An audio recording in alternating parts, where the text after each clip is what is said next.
Hindi siya matigil sa laging pag-iisip sa inyo. Ikaw lamang ang lagi niyang iisipin, ikaw lamang ang lagi niyang gustong makasama, ikaw lamang ang lagi niyang gustong makausap. Hello mga guys, kumusta kayo? Panibagong araw, panibagong video na naman tayo. And sa araw na ito, ay isa na namang video ang aking ituturo sa inyo na simpleng gabay o simpleng pamamaraan na makakatulong sa atin. At bago ang lahat, gusto ko lang mag-disclaimer sa mga tao hindi naniniwala at hindi gusto ang mga kagaya nitong video. Please skip this video and maghanap kayo ng video sa gustong gusto nyo dahil ang video na ito ay para lamang ito sa mga taong naniniwala and gusto mag-try. Ayan po sa lahat ng mga nagko-comment dito sa aking video, dito sa loob ng aking channel, may ingat sa lahat ng mga nagre-reply sa inyo na dinadala kayo sa kanilang WhatsApp and Imo app upang makaiwas po tayo sa scam. Dahil marami pong nagko-comment at dinadala kayo sa kanilang mga Imo or WhatsApp. So, ayan po, para makaiwas po tayo, wag na natin itong re-replyan sila at i-entertain.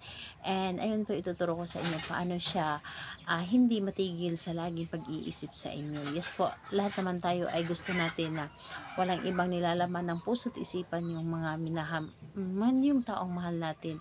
Dahil gusto natin na tayo lamang at hindi tayo or wala tayong kaagaw. So, ayun.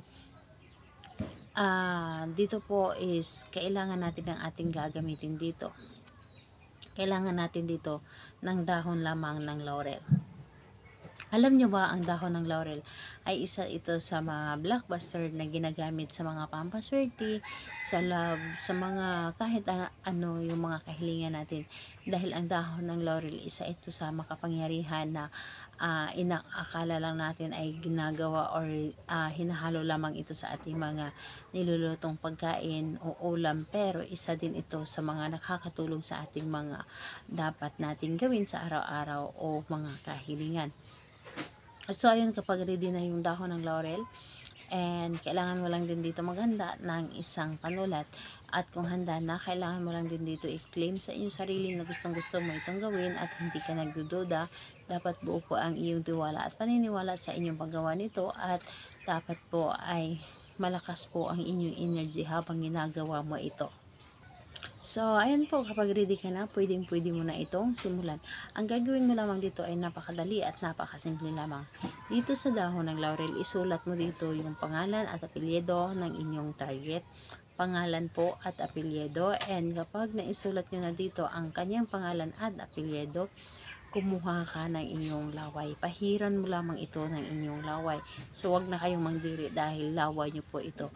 Mas maganda na meron tayong tubig nang galing sa ating katawan na ipahid. Pwedeng yung pawis or mas maganda na laway na lamang ipahid dito sa yung isinulat na kanyang pangalan. And pagkatapos nun, kumuha ka ng kahit na papel or yung mga pula tela, ilagay mo ito sa pulang na tela or papel na pula at ilagay mo ito sa ilalim ng inyong unan.